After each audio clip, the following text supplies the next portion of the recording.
In 1857, far in the northern reaches where a ship lay trapped in the frozen sea, Captain Anderson struggled to free it. He commanded his crew to break the ice surrounding their vessel. That night, as Anderson sat alone in his cabin, a strange voice echoed from outside. Moments later, the ship's doctor, Utzon, burst in, reporting that he had seen a flare burning across the vast white ice. Anderson immediately gathered several men to investigate the light's source. Upon reaching the spot, they found blood scattered across the snow, and one sailor discovered a man lying helplessly on the ground. The man was Victor. Suddenly, the eerie voice returned, echoing through the silent night. Panicked, the crew carried Victor back to the ship. Anderson ordered everyone to arm themselves, preparing for an attack. Soon after, a terrifying creature emerged from the darkness. The crew fired, but the bullets did nothing. The monster roared furiously, tossing men aside like rag dolls before climbing onto the ship. It demanded that they surrender Victor. When they refused, a bloody fight began. One by one, the sailors fell. Finally, Anderson seized a gun and fired 3 shots at the creature, hurling it into the sea. Yet it still lived. The crew quickly raised the ladder to prevent its return. Enraged, the creature pushed the vessel toward danger. Anderson aimed at the ice beneath it and fired. The frozen surface shattered, and the monster plunged into the freezing depths, vanishing into darkness. Afterward, Utzon treated Victor's wounds and gave him sedatives. Weak and pale, Victor warned that the creature would come again, that it would hunt him relentlessly and could never die. He then confessed that he had created it. Filled with regret, Victor begged Anderson to promise that if the monster returned, he would give himself up to protect others. Then, Victor began his tale. He said his name meant the Conqueror, given by his father, a wealthy baron and esteemed scholar who had married his mother for wealth and prestige. His father was often absent, and when home controlled every aspect of the household, even their meals. Victor grew up amid constant quarrels about money and himself, leaving him fearful and alone. His father tested him endlessly with medical questions, punishing him harshly when he failed, never physically, to maintain his reputation as a respected physician. One day, before another departure, Victor's mother went into labor and began to hemorrhage. His father took her to the small operating room, leaving Victor outside in terror. Soon after, she died. A part of Victor's world was gone forever, replaced by deep loneliness. Years passed. Victor's younger brother, William, became their father's pride, while Victor faded into obscurity. Envy and confusion consumed him. He could not understand how a man as skilled as his father had failed to save his wife. Those thoughts grew into obsession. One day, Victor confronted his father, accusing him of letting his mother die. His father coldly replied that death was beyond human control. Furious, Victor vowed to prove him wrong, to conquer death itself and surpass his father's knowledge. In his dreams, he saw a dark-winged figure, an angel of shadow, feeding his determination. He would become the master of life and death. The story then returned to the frozen north, where the mysterious creature rose once more from beneath the ice. Years earlier, after their father's death, William had gone to live with relatives in Vienna, while Victor traveled to London, later studying in Edinburgh. In 1855, at the Royal College of Medicine, Victor presented a radical theory about life and death. He claimed that while birth could not be controlled, death might be delayed or even overcome. Humanity, he said, could achieve miracles through science and should challenge, not obey, nature's laws. Professor Sontag, his mentor, doubted him, demanding proof.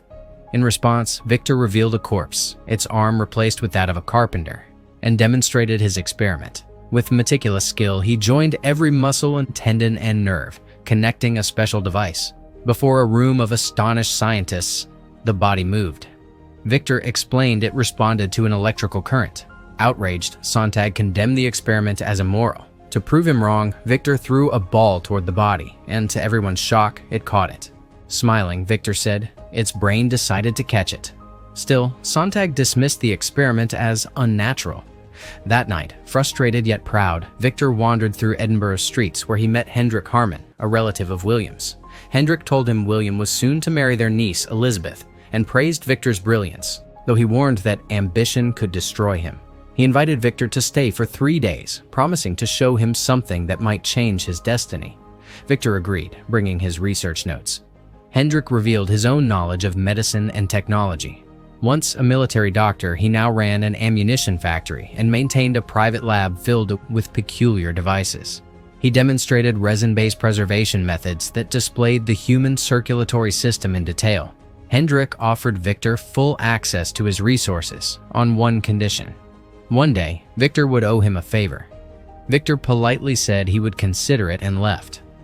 Later, he reunited with William and met Elizabeth at a tense family dinner. William accused him of arrogance, while Elizabeth condemned his work as a violation of nature's laws.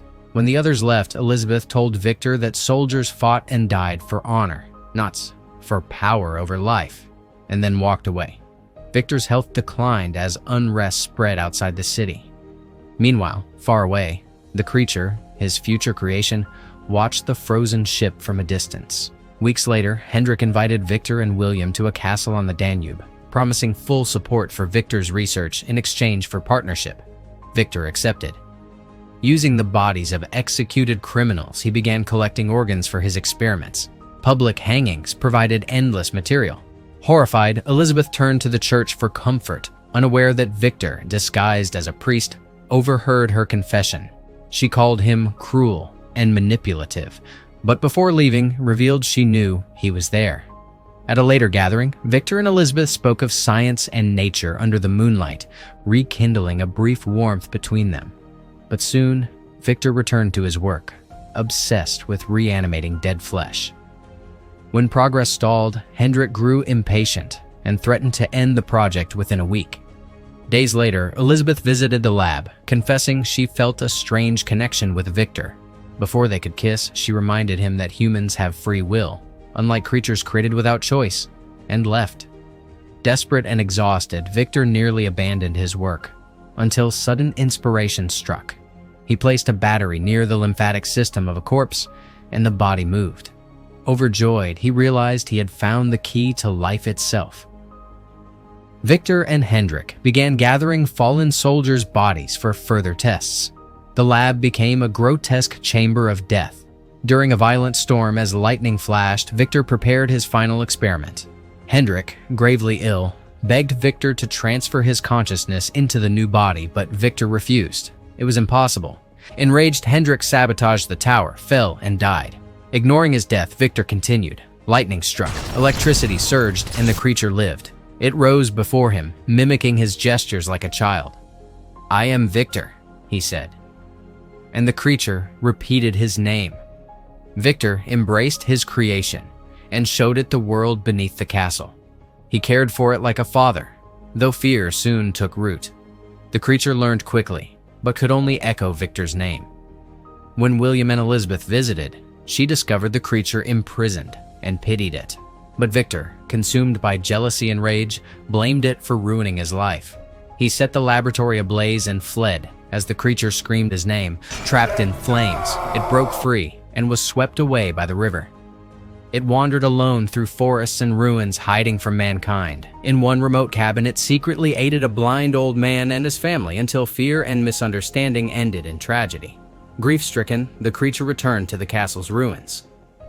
Meanwhile, Victor tried to rebuild his life. William's wedding promised joy, but during the celebration, the creature appeared, seeking not vengeance, but recognition. The guests attacked in fear, and the night descended into bloodshed. When Victor saw the carnage, guilt consumed him. The creature pleaded only for compassion and companionship, but Victor refused again, vowing never to play God. The monster fled into the snow, and Victor followed, both vanishing into the northern wastes. Back on the frozen ship, the story came full circle. The creature appeared once more, gazing at Victor with sorrow. "If you wish to end this, do it now," it said. But Victor looked back not with hate, but remorse. Trembling between anger and love, the creature whispered, "I forgive you." With one final act of strength, it pushed the ship free from the ice, setting it adrift into open waters. And thus, the story ended.